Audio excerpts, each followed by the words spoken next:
What's good with the fight fans, man? It's Kijana. Back doing a recap video. I know I'm doing it a little bit late. Everybody's already kind of made recap videos, and the pros have talked about what happened, and just everybody's been talking about the main event and the co-main event. Not really anything else, but yeah, I just wanted to soak it up a little bit because the whole fucking card was great. The card was fucking, it was a great card. I actually downplayed the card a little bit. I didn't think it was going to be that good. I thought the main event was going to live up to the hype for sure. I thought the co-main event was going to be interesting. There was going to be some things that everybody was going to see. And a few of the other fights that I was looking forward to watching. But for the most part, almost every fight was really good. Yeah, so I'm gonna break this down real quick for you guys. Let's start with the prelims. Fuck it. Kay Hansen versus Jin Yu Frey. Kay Hansen had a great performance. She looked really good. She was using her range really well. Jin Yu Frey, she has more fight experience, and she's 15 years older, 35 years old. Kay Hansen only 20. But I just had a feeling Kay Hansen was gonna use. She was more well-rounded. She was gonna use all of her tools. And that's exactly what she did. Jin Yu Frey was a little bit more one-dimensional. She's not a bad fighter. She was a champion in a different organization. But Kay Hansen, and it's kind of old. 35 years old is a little bit old to me, debuting in the UFC. Kay Hansen's just getting started. She has a lot to learn. You can tell she's kind of the new breed a little bit. She did get cut open on her eyebrow, but it didn't really faze her. She kept pushing. She got that fucking armbar, and it was very slick. And she did great. I enjoyed the fight. So yeah, I'm glad I picked Kay Hansen on that one. Next fight was Jordan Griffin versus Yusuf Zalal. I didn't really watch the whole fight. I only watched bits and pieces of it. But from what I seen is basically what I said was gonna happen. Yusuf Zalal was just gonna wear on Jordan Griffin. Jordan Griffin was gonna try to get off his game plan, strike with him a bit. But yeah, Yusuf Zalal, I felt like he was just the better grappler. Jordan Griffin, there's something missing with Jordan Griffin's game because he's super talented, but he always trades wins with losses. He wins one, then he loses one. He wins one, then he loses one. He's never really consistent, and that's the only reason why I don't like picking him. I do like Jordan Griffin as a fighter, but it's just he's so inconsistent. And I thought for sure that he was going to come in with better cardio, and it didn't seem like he had the best cardio. Yeah, so Zalal, I ended up picking him. It was a fight that I wasn't really interested in watching, honestly. But I do like Jordan Griffin. Yusuf Zalal, he's just a grinder, and he's pretty good with his grappling. The next fight was Takashi Sato versus Jason Witt. I mean, fuck, there's not really much to say about this fight. It ended pretty quickly. Takashi Sato got a fucking knockout first round, viciously too. Very precise with his strikes. Sato's nothing to play with, man. People sleep on that guy. He's pretty decent, dude. He's got, I think he's 16-3 now. So I mean, he's got a pretty decent record. People talk about how he's fought a lot of trash cans, but I mean, he's pretty active, man. He's staying busy. Takashi Sato's not bad at all, man. Quick hands. Of course, he has stuff that he needs to improve on, but that's everybody. You got to improve somewhere. I mean, you can't be perfect. But yeah, I ended up picking Takashi Sato because Jason Witt just came in on super short notice, 2 days, I think, and it just wasn't. I didn't know shit about Jason Witt. I looked up a little bit of his highlights. He didn't seem like he was that good, honestly. Didn't really seem like he should. No offense to the guy, didn't really seem like he should be in the UFC yet. I know it was 2 days notice. Maybe he'll have a better showcase on his next fight because his next fight's really gonna be his debut because he'll probably get a full training camp.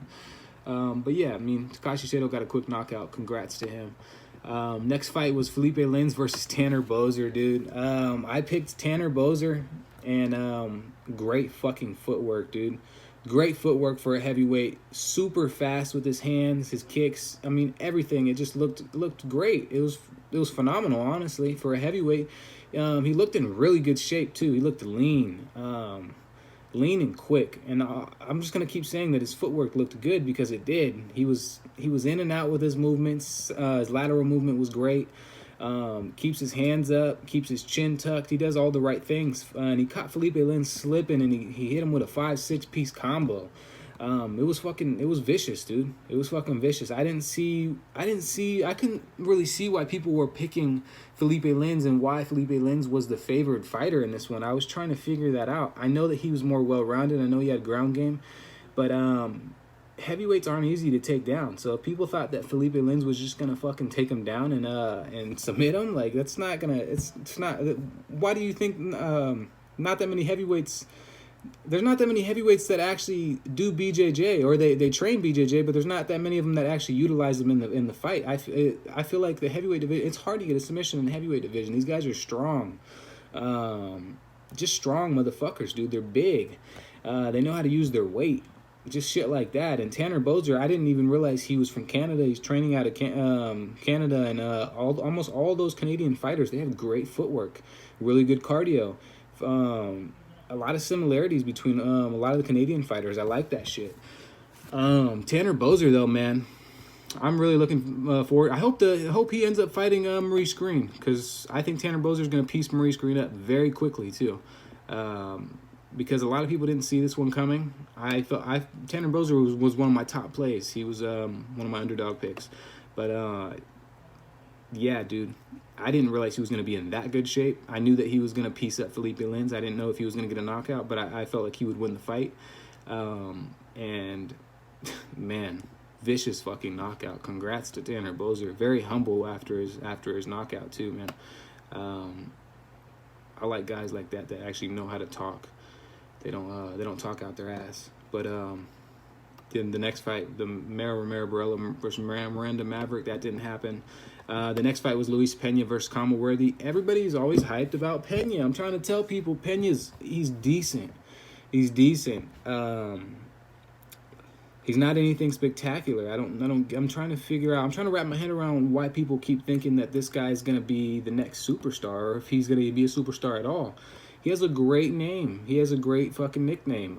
Violent Bob Ross. He's banking off of that shit, just like Conor McGregor. And Conor McGregor actually has skill. He has a really good skill set, though. I'm not taking anything from Conor, but the Notorious. I mean, when you come up with these catchy ass names, these good names, this shit that just flows, rolls off your tongue easy. People get attracted to that kind of shit. They get attracted to personality. They get attracted off looks. They get attracted off of all kinds of things. Your nickname, shit like that. That's how you build your fucking fan base up. And Luis Pena did it the right way. He built his fan base up. I see how drastically his followers are going on Instagram, and it's kind of ridiculous because Luis Pena he's decent. He's a good fighter. I'm not saying he's not a good fighter. I like Luis Pena. He's good. But there's a lot to improve on. For Kama Worthy, there's a lot to improve on too, but I didn't realize why Luis Pena was such a big favorite, and he's a favorite in every one of his fights, and I'm still trying to figure that out. But it is what it is. I'm glad that he was the favorite because I picked Kama Worthy. I went 4 for 4 or 5 for 5 or whatever how many prelim fights? 1, 2, 3, 4. Yeah, 5 for 5. Went 5 for 5 on my prelims. So I mean. Yeah, Kama Worthy, great performance, man. Great fucking performance. I didn't expect him to get a submission victory, but hey, you don't expect a lot in this fucking game, dude. You don't know what's gonna happen. Kama Worthy, he did what he had to do. Definitely did what he had to do. His striking looked really good too. Luis Pena didn't really have an answer for him. I think people thought that he was just gonna use his range and just that skill set. Okay, I'm going to go to the main card. Shaun Woodson versus Julian Erosa. Shaun Woodson let me down so much, dude. He let me down, dude. I knew Julian Erosa had great cardio, so I wasn't really worried about him coming in on short notice, but I was skeptical on his chin. I didn't think his chin was going to be there. He's been knocked out 4 or 5 times. That's a lot of knockouts. I don't trust anybody's chin at that point. Honestly, I don't. I mean, the only person that I can trust chin is probably Justin Gaethje. Justin Gaethje's been knocked out a few times, but it's like, he's a warrior, dude. Justin Gaethje's he's got a different type of spirit in him. And you can see it when he fights, almost instantly. But Shaun Woodson, dude, just gassed out. And he looked like a bobblehead a little bit. His head was huge on his body. He's cutting too much weight. Your head shouldn't look that big on your body, man. He should be 2 weight class. He looked huge too next to Julian Erosa. He looked 2 fucking weight classes bigger than Julian Erosa. That doesn't always play an advantage, being that big, that tall. You gas out easier. You're more susceptible to being knocked out. You don't have as much water on you. You don't have no cushion for your brain. Like, there's so many factors of. You can cramp up a lot easier even if you hydrate. Like, there's so many factors of cutting that much weight. He doesn't look natural in that weight class, honestly. He needs to go up at least 1 weight class. Julian Erosa just pieced him the fuck up, dude. Shaun Woodson, dude, like, let me down. That was my one pick on my Bovada parlays. I had him in all my parlays. I think I had 4 parlays going. And I was confident in him. I didn't think Julian Erosa was really going to last. I thought he was going to get KO'd, TKO'd. Maybe not TKO'd, but I thought he was going to lose. I didn't know Shaun Woodson's cardio was that horrible. And I guess it's not horrible. He did have a lot of output, but it was all just peppered strikes. There wasn't nothing really, like, there was no, maybe it's because it's weight cut or whatever. But there was no power behind any of his punches. Like, I was like, damn, dude. Like, you don't have any power behind any of those punches? You're long, bro. You got them long-ass limbs. And he doesn't kick. He just boxes. I'm like, dude, you got long-ass legs. You're 6'3". You should be throwing some kicks, some push kicks, some T-kicks, some side kicks, anything. Mix it up. Some calf kicks, some body kicks. We didn't throw 1 kick. So, of course, like, I'm surprised that he even gassed out. You didn't throw no kicks. Some spinning heel kicks, anything, dude. Like, mix it up. He was just peppering him with the jab and the cross, a few hooks every now and then. It's just Shaun Woodson's. I guess he's good. He's gonna be good. He needs to work on his cardio. He needs to figure out what weight class he really wants to be in if he wants to be great, and he needs to work on some other shit, dude. Literally, he's too one-dimensional. Way too one-dimensional to be in the UFC. Let me down. Not even mad about the money aspect of things. Shit happens. That's the whole part of gambling. But he just let me down. I thought for sure he was going to win. And he didn't. Julian Erosa, he outclassed him. But yeah, enough of that fight. Jean Vellante, I ended up picking Shaun Woodson, if you guys can tell. But Jean Vellante versus Maurice Greene. More like the bum versus the other bum. Both these guys. One's a drunk, and the other one, I don't want to talk bad about these guys. These guys are getting in the cage. They're risking their lives. They're risking getting knocked out on national TV for everybody to see in the entire world. Like, that's crazy, dude. Like, your family members praying that you're going to be okay, that you don't get knocked out. Like, worst case scenario. Like, anything could happen in there. And I don't think people put that in perspective. But I do respect these dudes. It's not that. But I just don't feel like Jean Vellante is UFC caliber. He should be in a different organization. I don't feel like Maurice Greene is really UFC caliber. I don't know what the fuck kind of choke that was. It wasn't even a choke. It was I guess you could say it was a choke, but it was more of an arm over his nose and his mouth, so he couldn't really breathe. And he was already tired. Jean Vellante, I said in my video, he gasses in every single fight. I ended up picking Maurice Greene. Didn't put him in any parlays. Didn't put him in any of my. I think I put him in. No, I didn't put him in any of my DraftKings lineups either. But yeah, I ended up picking Maurice Greene. Jean Vellante, he's a can, dude. He's a can. He looked overweight. I know he was in the heavyweight division, but you should still. It looked like he gained the wrong type of weight. He gained a lot of fat. He should have gained a little bit of muscle, maybe some lean muscle. Some fast twitch muscle. Work on some fast twitch muscle. He has a big body frame. I know he can work on some fast twitch muscle. He's got decent boxing. He's got a good overhand right. He got good hooks, but it's like he doesn't have a high output. Doesn't mix it up enough, and he's stagnant. He's been the same fighter since he joined the UFC. He doesn't do anything else. Very flat-footed. Flat-footed fighters are good for power punching, but that's about it. He's super flat-footed, man. And it's hard to believe that he used to play college football. I can't believe it. I played college football, but I mean, it's just hard. I played football almost my whole life, and it's hard to believe this guy played college football. I mean, I didn't. I've known athletes that aren't the most athletic, and they're pretty good at sports, but it's like, damn, dude. But anyways, I'm done talking about that fight. Next fight, phenomenal fucking fight right here. This should have got a bonus. Both these guys should have got a fucking bonus.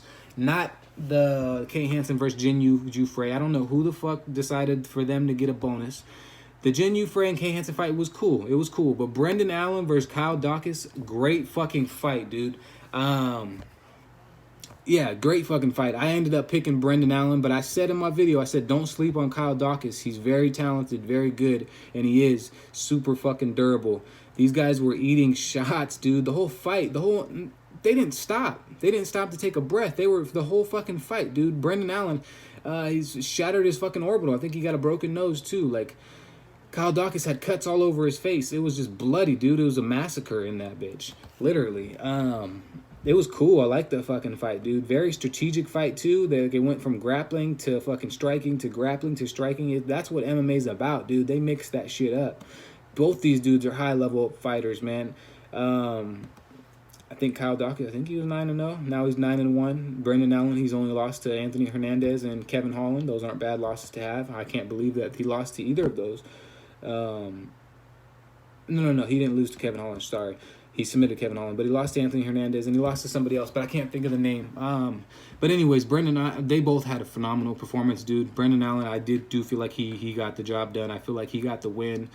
Some people saying Kyle Dawkins should have won. I don't think so. I felt like Brendan Allen, he deserved to win that one. Definitely a split decision in my own opinion. But Dawkins has a huge body frame. Really big body frame. Brendan Allen has a big body frame for that weight class too, but Dawkins had a really big body frame. And once he grapples with you, he's like a spider monkey, dude. He doesn't let go. Like a boa constrictor, dude. That guy, very tight grip and shit. Excuse me, but yeah, Brendan Allen, man, those guys should have got the fucking bonus, dude. That was bullshit. I think they should have got the bonus, especially like that whole fucking fight was a war, dude. Bloody mess. And I don't know. These last three fights, Mike Perry, Mickey Gall, Brendan Allen, Kyle Dawkins, Dustin Poirier, Dan Hooker, those were all the best fights, honestly. The Mike Perry fight, it was a trip seeing just his girlfriend in his corner. But I mean, a lot of people were saying, oh, maybe he's gonna actually have a coach and he's just fucking with us. Nah, Mike Perry don't do that, dude. He's not fucking with anybody. When he says something, he means it. You can tell. But yeah, it was cool that he had his girlfriend in his corner, dude. Sometimes you don't need all that extra advice. Sometimes it's good to just hear your own thoughts. Like, you don't always want somebody just telling you. I don't know. I've heard coaches give advice before in the corners, and then 2 seconds later, 3 seconds later, their fighter gets knocked out. They gave them the wrong advice at the wrong fucking time. It happens a lot. So sometimes cornermen need to shut the fuck up.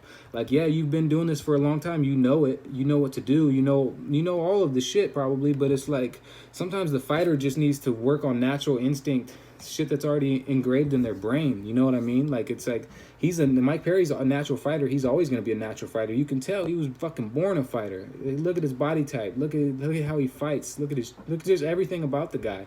You can tell he's a natural fighter. There's not much advice other than some strategic stuff that you could give him in certain situations where he gets put into in certain fights with certain types of people. You know, a lot of certains in there. But yeah, Mike Perry doesn't need a ton of fucking advice. Maybe some psychological help, like I've said in the past. But fuck, dude, maybe not. Maybe that's just how he is, dude. Just let him be him. Let Mike Perry be him. Mickey Gall had Mickey Gall was doing some shit too on the feet. I thought he was gonna go straight for fucking takedowns. Honestly, I didn't think he wanted to stand up with Mike Perry. I give props to Mickey Gall for standing and banging with Mike Perry. That was really cool, dude. And Perry, his slams, his grappling, his overall strength. I said he was gonna be stronger than Mickey Gall. And if you can't tell he's going to be stronger than Mickey Gall, looks are deceiving, but you could tell he has grown man strength, and Mickey Gall still has a little bit of some kid strength in there, but he's getting to that grown man strength as well. Great performance. I picked Mike Perry in that one. Yeah, man, that was a fun one to watch. The next fight, main fucking event, dude. Dustin Poirier, the Diamond, versus Dan the Hangman Hooker. What can you say, dude? A lot of people are saying this is possibly fight of the year. I can't argue with that. I can't argue with that at all. It was possibly the fight of the fucking year, dude. Dan Hooker looked great. Dustin Poirier looked great. I knew once it got to the 4th or 5th round, Dan Hooker was going to have a problem with his cardio, and it's not really the cardio. I'm not going to say that he had bad cardio because he didn't. Neither of these fighters had bad cardio. It's just they had so much output. Your body can only take so much punishment And Dan Hooker, Dustin Poirier can take a little more punishment than the average person. He can take more punishment than a lot of these fighters. He's willing to sacrifice. He's willing to fucking die in there, dude. You can tell. Dustin Poirier is nothing to play with, dude. Yeah, he's got knocked out by Michael Johnson quickly. Yeah, he's made some mistakes in the past. Yeah, he got knocked out by Conor McGregor on a short notice fight. But dude, fuck all that shit, dude. Dustin Poirier, he's a fucking beast. The dude's a stud. Dan Hooker, he's also a beast. But Dustin Poirier is on a different level, way more well-rounded. Dustin Poirier, oh man, he drags all of his opponents in that deep, deep, deep water. And that's a cliche-ass thing to say because everybody uses that shit, but it's true. Dustin Poirier, it's like you think you figured him out, you think you got him on the ropes, and you don't. You don't. He plays possum. He plays possum with people. You think he does get hurt in his fights. Dan Hooker pieced him up a little bit, dude. But Dustin Poirier has a different type of willpower, different type of spirit. Dan Hooker's a really good fighter as well. I'm excited to see both these fighters come back. But they need to rest up. Dustin Poirier definitely needs to rest up. He's been in some wars in the last few years, dude. And so has Hooker. I really enjoyed the fight. As you can tell, I picked I picked Dustin Poirier to win the fight. I knew if it got to the later rounds, which I figured it would because Dan Hooker's really good with his range, and Dustin Poirier, they're both really good with... They're real strategical. Like, yeah, it could end up being a scrap, but they're still strategical about how the scrap plays out. And, yeah, man, these dudes are fucking warriors. There's not really nothing else to say. The card was great. Hopefully you guys all enjoyed the card. Hopefully you guys made some fucking money because I didn't make. I think I made like $100 or something like that. Like, it's still better than no bucks, but it's not always about the money. I just like to enjoy the fights, but at the same time, if you can win a little extra cash on the side and make some side investments and whatever you want to do with your cash, that's always cool too. But like I said, make sure you guys stay safe. Hopefully you guys all enjoyed the fights. Make sure you like, subscribe, comment. Drop your top 3 fights in the comments. As you can see, my top was Dustin Poirier versus Dan Hooker. My second was Brendan Allen versus Kyle Daukaus, and third was Mike Perry versus Mickey Gall. In that order. They were all great fights, dude. I still cannot believe Brendan Allen and Kyle Daukaus didn't get that bonus. They definitely should have got the bonus. But it is what it is. Fight Island's coming up. I'm going to be doing my video this weekend for you guys, either Friday, Saturday, or Sunday. I'm not really sure what day I'm going to do it, but it's going to be on the weekend. And I'm going to be doing a giveaway. So I told you guys once the Fight Island comes up, I'm going to be doing a giveaway, and this giveaway is going to be pretty cool. So stay tuned.